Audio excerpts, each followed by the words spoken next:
Bom dia a todos.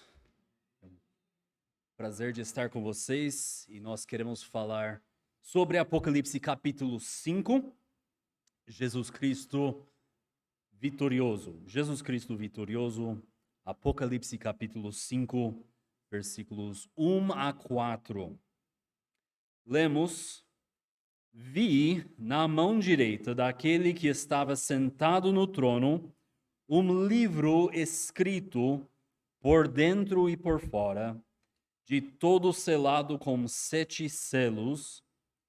Vi também um anjo forte que proclamava em grande voz: Quem é digno de abrir o livro e de lhe desatar os selos? Ora, nem no céu, nem sobre a terra, nem debaixo da terra, ninguém podia abrir o livro, nem mesmo olhar para ele. E eu chorava muito, porque ninguém foi achado digno de abrir o livro, nem mesmo de olhar para ele. Vamos orar. Senhor Deus, nosso Senhor Jesus Cristo tem toda a plenitude. Tudo o que nos falta pode ser achado nele em abundância, não para somente nós individualmente, nem nós reunidos aqui na terceira, mas todo o seu povo encontra em Jesus Cristo o que nos falta. Nós te agradecemos pelo conhecimento, pela graça, Senhor, pela justiça. Somente Cristo pode nos fazer ver, fazer-nos justos perante ti. Ajuda-nos a deleitar-nos na riqueza de Jesus Cristo. Ajuda-nos a exaltar Cristo hoje de manhã, em Apocalipse 5. Em nome do seu Filho, Jesus, nós oramos. Amém. Apocalipse 5 é para eu pregar sobre o capítulo inteiro. É também satisfação saber que eu sou o único obstáculo entre os irmãos e o café da manhã. Eu gostaria de terminar esse capítulo antes da segunda volta de Cristo, mas não garanto. Enfim, nós sabemos que muitos têm desejado conquistar esse mundo. Você lembra Lúcifer? Desde o começo, ele queria reger esse mundo. O universo, ele foi lançado fora e agora é conhecido como o usurpador, Satanás, Diabolos, o adversário, o diabo. Aqui no nosso lado humano, nós temos Nabucodonosor, queria reger o mundo, Darius, Alexandre o Grande, Napoleão, Hitler, Lenin, Stalin e outros luminares menores na história já queriam conquistar, controlar este mundo.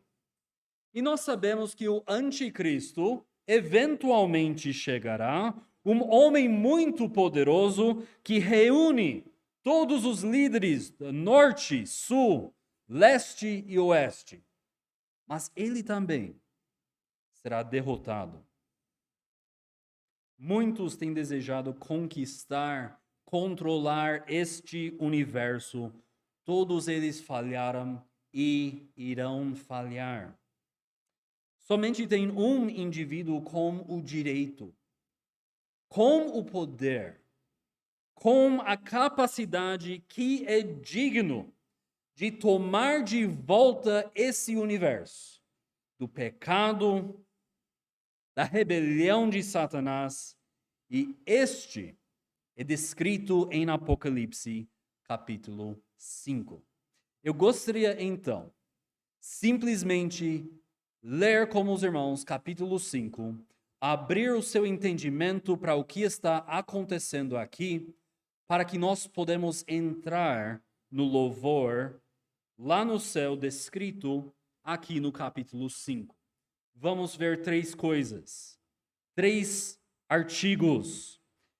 Versículos 1 a 4 fala sobre a busca pelo digno. Versículos 1 a 4, a busca pelo digno.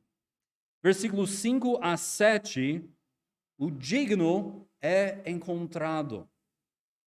O digno é encontrado. E versículos 8 a 14, o digno louvado.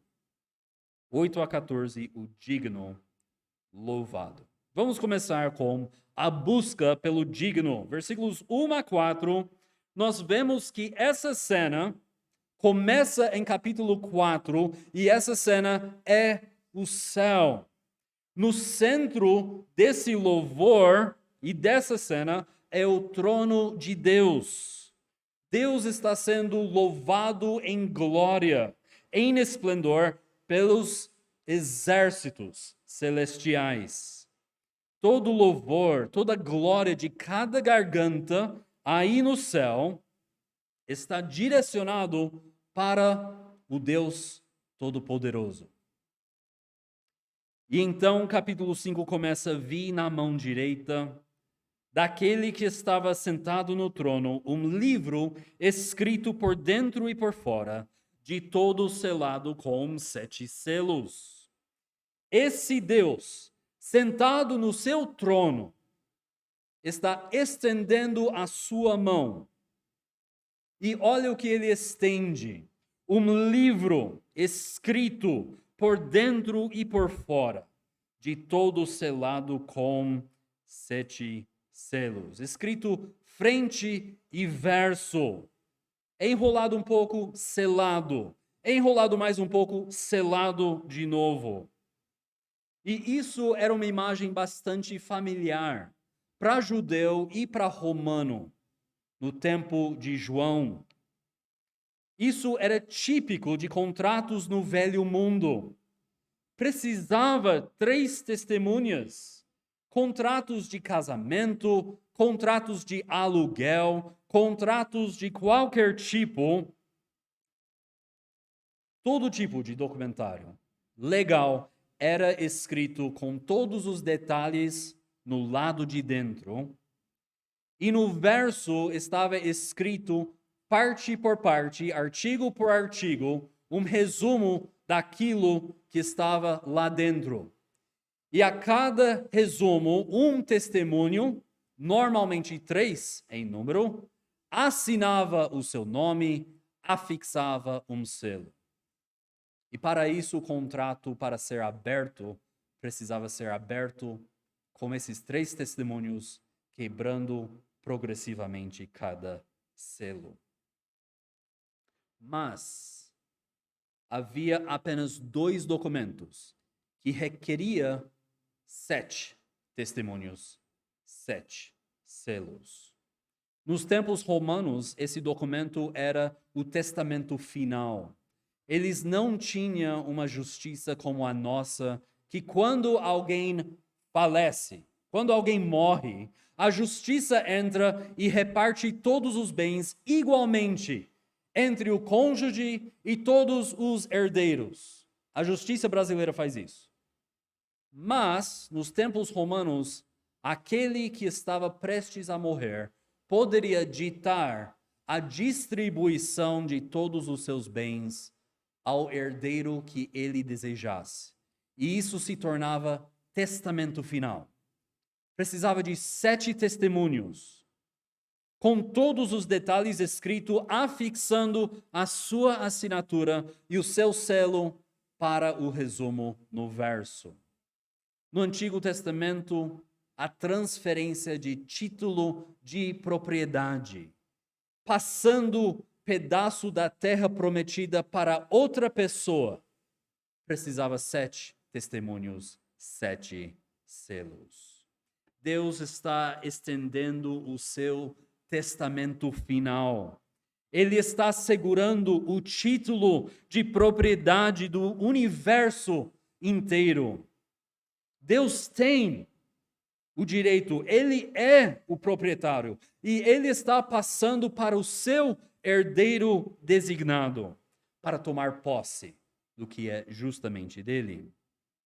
E nós, se você ler capítulo 6 até o capítulo 18, a abertura de cada selo, cada vez que abre um selo, um trombeta soa, e perdição e maldição e juízo explode sobre toda a terra, progressivamente destruindo o pecado, a injustiça, a morte, a máquina de guerra a todo vapor, movimentado pela justa ira de Deus.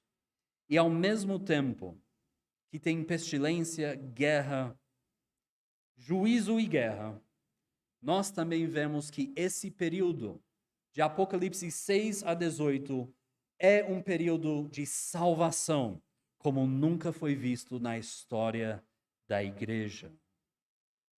Salvação para multidões incontáveis de cada raça, tribo, nação e povo. 144 mil missionários, ministros e testemunhos de Jerusalém, judeus, aqueles que rejeitam, agora estão testificando que Jesus Cristo é o Senhor. Anjos sobrevoando os céus, declarando o Evangelho. Então, ao mesmo tempo que é um livro de juízo, é também um livro de salvação, esperança e conforto. Esse livro descreve o processo final, completo e eterno da vitória de Deus enquanto ele retoma o seu mundo da maldição do pecado que foi cometido em Gênesis capítulo 3. O testamento final de Deus. A transferência do título de propriedade do universo inteiro. Nota em versículo 2, vi também um anjo forte que proclamava em grande voz: quem é digno de abrir o livro e de lhe desatar os selos? Quem é digno dos quatro cantos do universo, dos confins da terra? Um anjo brada: quem é digno? Quem é digno para abrir o livro? Quem tem o poder de tomar o universo de volta?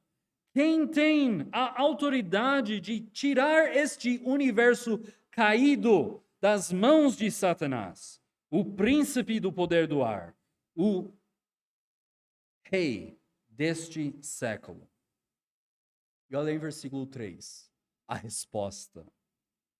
Ora, nem no céu, nem sobre a terra, nem debaixo da terra, ninguém podia abrir o livro, nem mesmo olhar para ele.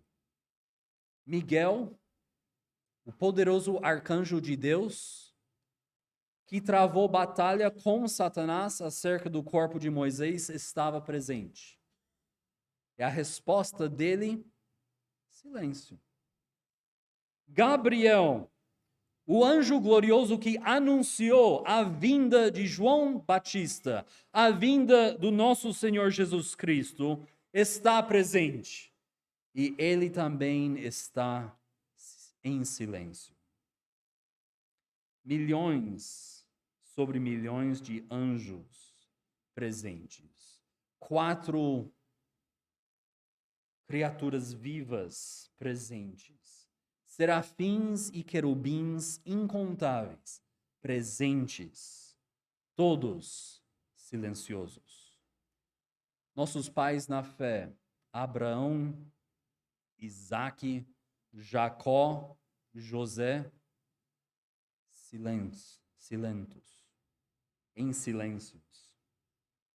Moisés e Jó, Elias e Eliseu e Daniel, todos eles nem podiam abrir a sua boca. Os apóstolos Pedro, Tiago, Paulo, também presentes. Tinham um número incontáveis de batistas também. E nem eles podiam tomar o livro, nem podiam olhar para ele. Nem no céu, em versículo 3, nem sobre a terra, nem debaixo da terra, ninguém, no grego udes, nem um sequer usado tão repetidamente em Romanos capítulo 3, nem um sequer podia abrir o livro, nem mesmo olhar para ele. Ninguém tinha o poder, ninguém tinha a autoridade, ninguém tinha o direito de tomar o livro, abrir os selos e examinar o plano e testamento de Deus. Ninguém. E a resposta do apóstolo João, em versículo 4, olha a reação. E eu chorava muito, porque ninguém foi achado digno de abrir o livro, nem mesmo de olhar para ele. Por que ele está chorando? Porque desde o início o pecado sempre traz sofrimento e maldição, destruição, manchando o que Deus criou. E a não ser que alguém digno venha, isso continuará para todo o sempre. Paulo diz o seguinte em Romanos 8, 22 a 23. Porque sabemos que toda a criação, a um só tempo, geme e suporta angústias até agora. E não somente a criação, mas também nós, que temos as primícias do Espírito, igualmente gememos em nosso íntimo, aguardando a adoção de filhos, a redenção do nosso corpo. João está chorando porque esse mundo não vai mudar. Vai continuar da mesma maneira, em sofrimento e gemidos, porque o restaurador não chega. Não haverá retribuição sobre Satanás. Não haverá retribuição sobre os demônios. As pessoas que rejeitam Cristo irão multiplicar. E não tem uma volta em cima da maldição do pecado. Sem Redentor, morte, pecado, maldição reinarão para todo o sempre. Por isso, João chora por causa desta tristeza. Eu chorava muito, porque ninguém foi achado digno de abrir o livro, nem mesmo de olhar para ele. Deus estendeu o seu testamento final, ele estendeu o título da propriedade do universo, e a resposta é silêncio. Que nos traz ao nosso segundo ponto. O digno encontrado. Em Apocalipse capítulo 5, 5 a 7, lemos: Todavia um dos anciãos me disse, não chores. Eis que o leão da tribo de Judá, a raiz de Davi, venceu para abrir o livro e os seus 7 selos. Então vi no meio do trono e dos 4 seres viventes, e entre os anciãos, de pé, um cordeiro, como tendo sido morto. Ele tinha 7 chifres, bem como 7 olhos, que são os 7 Espíritos de Deus, enviados por toda a terra. Veio, pois, e tomou o livro da mão direita de Deus, daquele que estava sentado no trono. Olha o que o ancião começa a falar. João, não chora. As suas lágrimas são inapropriadas. Você não sabe o que Jesus Cristo fez. Você não sabe o que o Messias irá fazer. Todavia, em versículo 5, um dos anciãos me disse, não chores, eis que o leão da tribo de Judá, a raiz de Davi, venceu para abrir o livro e os seus 7 selos. Leão da tribo de Judá, usado em Gênesis 49, mostra o Messias, não como um homem europeu, loiro de olhos azuis, meigo, um pouco efeminado. Mostra o Messias como uma ameaça, uma força destruidora, feroz, vindo em poder, e força.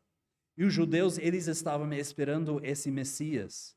Eles estavam esperando que o Messias viria com uma ferocidade toda para destruir os ímpios, tomar de volta a terra santa dos poluidores.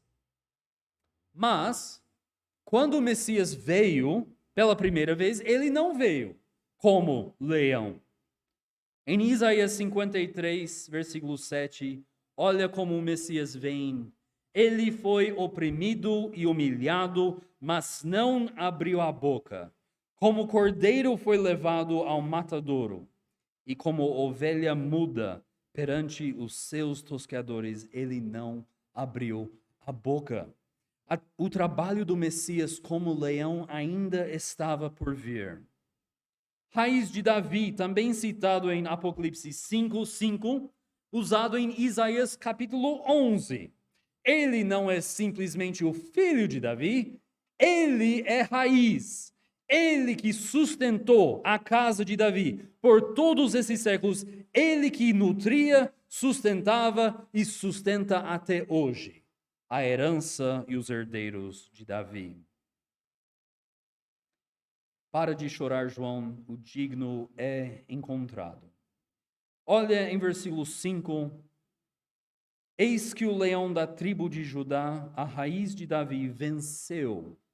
Nota esse verbo no passado. Venceu para abrir o livro e os seus 7 selos. O digno se encontra. Ele já venceu.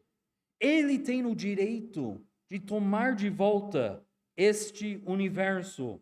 Ele é o herdeiro digno do Pai. E ele venceu. Ele já venceu. Quando isso aconteceu? Na cruz, na morte, na ressurreição de Jesus Cristo. Olha como isso é desenvolvido no Novo Testamento. Em Mateus capítulo 26. Versículo 53, acaso pensas que não posso rogar a meu Pai e ele me mandaria neste momento mais de 12 legiões de anjos? Não era por falta de capacidade que Jesus se submeteu à cruz. Ele já tinha o poder. Ele poderia pedir e já vencer este mundo. Ele tinha esse poder, mas não usou. Por quê? Porque havia alguma coisa a fazer antes desse juízo final. Ele precisava vencer o pecado, vencer Satanás, vencer os demônios, vencer a morte e vencer o inferno. Ele fala, não é o momento, eu preciso fazer isso antes. E depois eu posso fazer o segundo. E enquanto ele caminhava à cruz, ele sabia o que ele estava começando. Em João 12, versículo 31, chegou o momento de ser julgado este mundo. E agora o seu príncipe será expulso.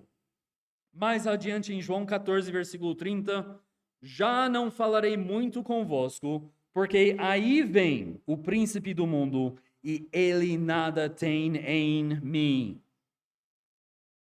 Eu estou indo a batalhar como príncipe deste mundo e ele nada tem em mim. Eu vou vencer. E antes que Cristo conquista as nações como esse leão feroz, como esse rei reinando em poder, ele trava a batalha como o próprio Satanás. É o Satanás que tem o poder da morte em Hebreus 2. Satanás prendeu a humanidade debaixo das cadeias do pecado por todas as nossas vidas. Ele quem manchou este mundo que Deus criou. E Jesus fala, primeiro eu vou resolver isso e depois eu vou resolver os outros. O resultado dessa batalha já foi profetizado em Gênesis 3:15, porém inimizade entre ti e a mulher, entre a tua descendência e o seu descendente. Este Cristo te ferirá a cabeça e tu lhe ferirás o calcanhar. Já era conhecido o resultado no Novo Testamento. Em João 16, versículo 11, antes da cruz de Cristo, olha o que é dito: quando ele vier, convencerá o mundo do pecado, da justiça e do juízo. Versículo 11 de João 16, porque não creem em mim, da justiça, porque vou para o Pai, e não me vereis mais, do juízo, porque o príncipe deste mundo já está julgado. A sua morte e ressurreição, Jesus Cristo venceu Satanás. O juízo foi passado.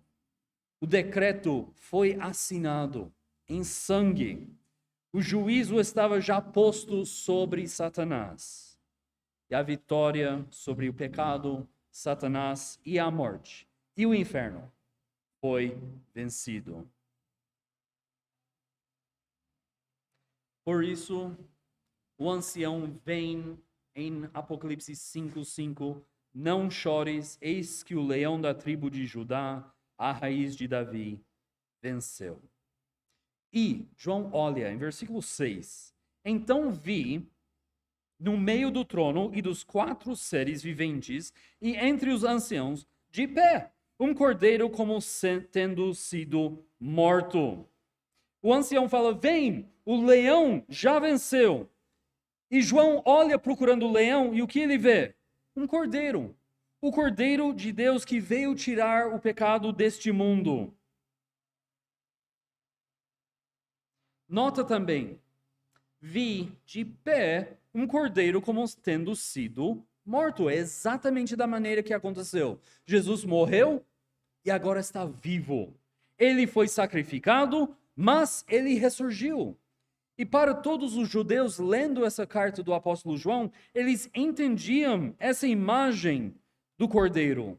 Voltando até o tempo de Adão e Eva, eles entendiam sacrifício de animais.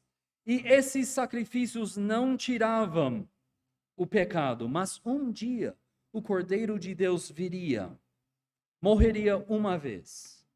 Seu sacrifício suficiente para remover os pecados do mundo. E os judeus bem entendiam isso. Ele é o Cordeiro. Mas nota, mais do que vivo, ele está pronto para guerra e conflito. Versículo 7. Ele tinha 7 chifres, bem como 7 olhos, que são os 7 Espíritos de Deus enviados por toda a terra.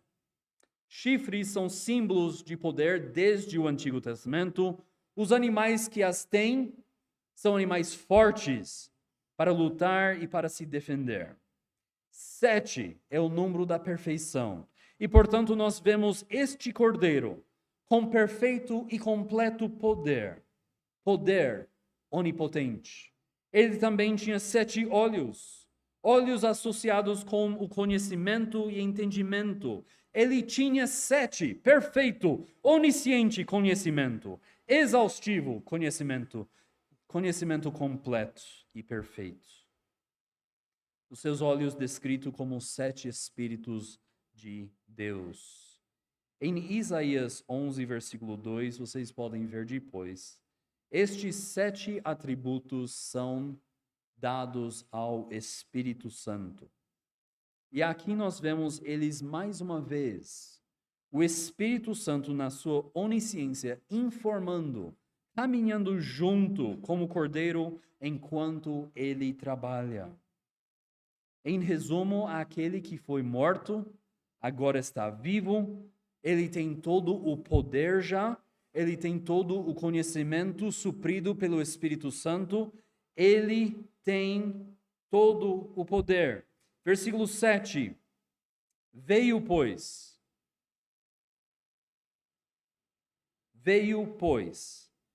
e tomou o livro da mão direita daquele que estava sentado no trono. Frase curta, evento grande. com consequências que estendem pela eternidade. Jesus toma o testamento final de Deus. Ele toma o título da propriedade do universo. Porque Deus deu a ele? Porque Cristo é digno. Então nós temos considerado hoje de manhã a busca pelo digno e o digno encontrado. Vamos agora levar nossa atenção para o terceiro e último, de versículo 8 a 14, o digno louvado. O digno louvado. E quando tomou o livro, diz, os 4 seres viventes e os 24 anciões prostraram-se diante do Cordeiro, tendo cada um deles uma harpa e taças de ouro cheios de incenso, que são as orações dos santos, e entoavam um novo cântico, dizendo, digno és de tomar o livro e de abrir-lhe os selos, porque foste morto, e com teu sangue compraste para Deus os que procedem de toda tribo, língua, povo e nação, e para o nosso Deus os constituísse reino e sacerdotes, e reinarão sobre a terra. Vi e ouvi uma voz de muitos anjos ao redor do trono, dos seres viventes e dos anciãos, cujo número era de milhões e milhares de milhares, proclamando em grande voz: digno é o Cordeiro que foi morto, de receber o poder e riqueza e sabedoria e força e honra e glória e louvor. Então ouvi que toda criatura que há no céu e sobre a terra, debaixo da terra e sobre o mar, e tudo que neles há, estava dizendo: aquele que está sentado no trono, e ao Cordeiro seja o louvor, e a honra, e a glória, e o domínio pelos séculos dos séculos. E os 4 seres viventes respondiam: amém. Também os anciãos prostraram-se e adoraram. Isso nos traz a questão do louvor. Não é surpresa que o céu explode em louvor e adoração a Deus. O fim está próximo. Não somente dessa mensagem, mas o fim está próximo de toda essa maldição do pecado. Está em vista. O fim do pecado, o fim de Satanás, fim dos demônios, fim dos ímpios.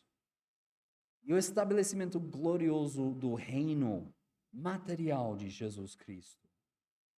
Versículo 8 nós lemos: quando tomou os livros, os 4 seres viventes e os 24 anciões prostraram-se diante do Cordeiro.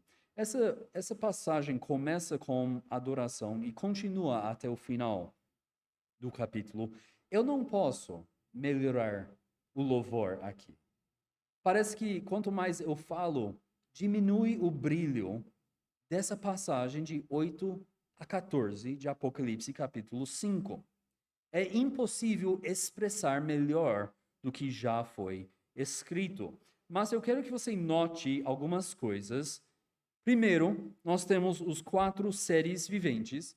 São 4 anjos que desde a eternidade passada cercam e rodeiam o trono de Deus em louvor íntimo e incessante a Deus. Eles começam 4 vozes. Mas você vê que os 4 multiplicam para 24 anciões, entrando nesse louvor, harpas e taças de ouro. E a imagem é essa. Essas harpas têm a ver com a profecia. Eles estão louvando a Deus pelas profecias já cumpridas em Jesus Cristo. Mas eles estão louvando a Deus não somente pela profecia da chegada do Cordeiro de Deus, mas também eles têm taças de incenso. O intérprete, o Espírito Santo, nos diz, para que não sejamos confusos ao significado, taças de ouro cheios de incenso, que são as orações dos santos. Então nós temos as profecias sendo cumpridas, mas também temos as orações que as profecias se cumpririam. E todos eles começam a louvar a Deus, a bendizer Deus, porque ele já tinha falado e ele está fazendo. Isso é a natureza do louvor verdadeiro. É pegar o que Deus diz na sua palavra, direcionar de volta para Ele e bendizer o nome dEle por quem Ele diz que Ele é e pelo que Ele diz que fará. Nota também em versículo 9, novo cântico. E entoavam novo cântico. Esse novo cântico é o cântico em Isaías 42, versículo 10. Isaías 42, versículo 10. Cantai ao Senhor um cântico novo, e o seu louvor até as extremidades da terra. O cântico da redenção. Aqui em Apocalipse, capítulo 5, versículo 9. E entoavam novo cântico, dizendo: digno és de tomar o livro e de abrir-lhe os selos, porque foste morto e com teu sangue compraste para Deus os que procedem de toda tribo, língua, povo e nação. Eles estão cantando sobre a morte de Jesus Cristo, sobre a sua ressurreição, como ele comprou os eleitos de todos os lugares e pagou o preço da redenção para que eles pudessem viver. Versículo 10, eles não param, e para o nosso Deus os constituísse reino e sacerdotes, e reinarão sobre a terra. O reino achegando. E aqui, nessa virada, nós vemos que de 4 seres viventes para 24, agora se multiplica.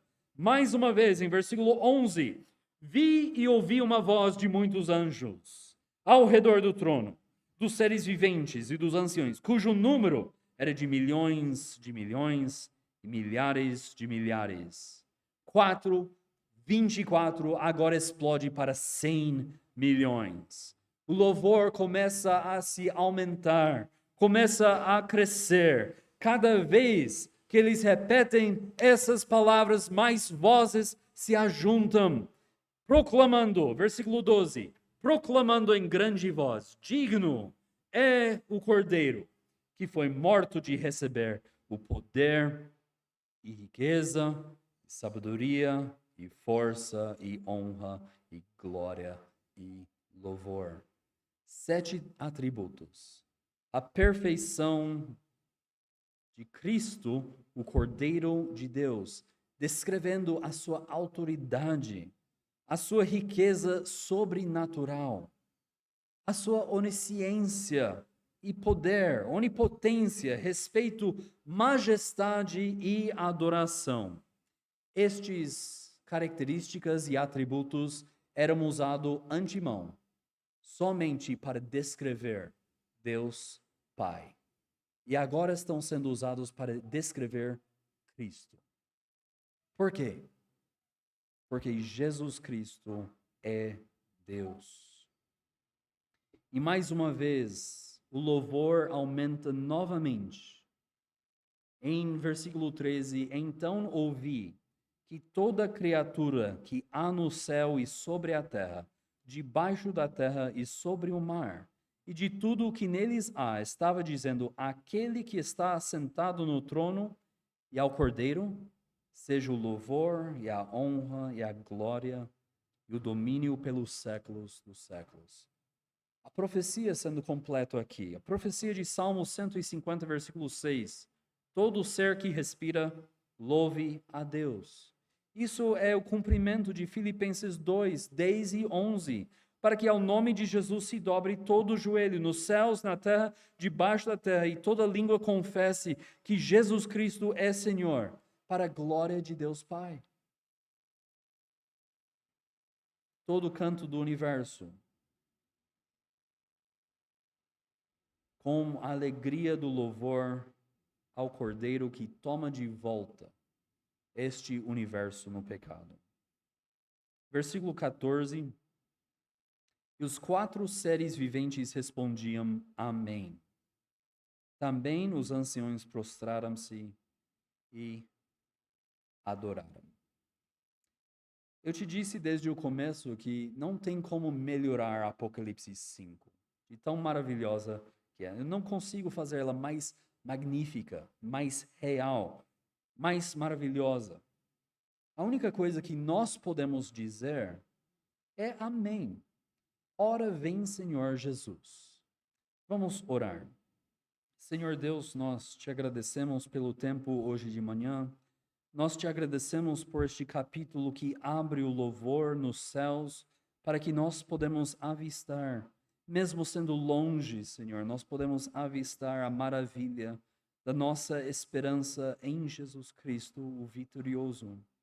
Que nós podemos hoje e para todo sempre viver na realidade eterna, que o Senhor nos desprende de qualquer peso que nos atrapalha aqui neste mundo, que as nossas afeições, que os nossos pensamentos sejam voltados para as coisas que estão de cima e não para as coisas que estão aqui na terra.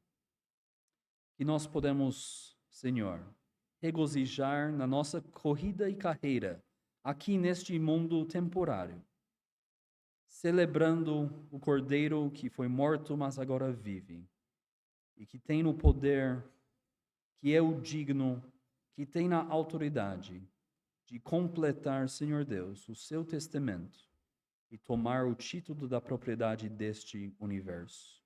Nós dizemos com João: vem, Senhor Jesus. Para isso nós esperamos, para isso nós aguardamos, para isso nós confiamos e regozijamos. Amém. Vou convidar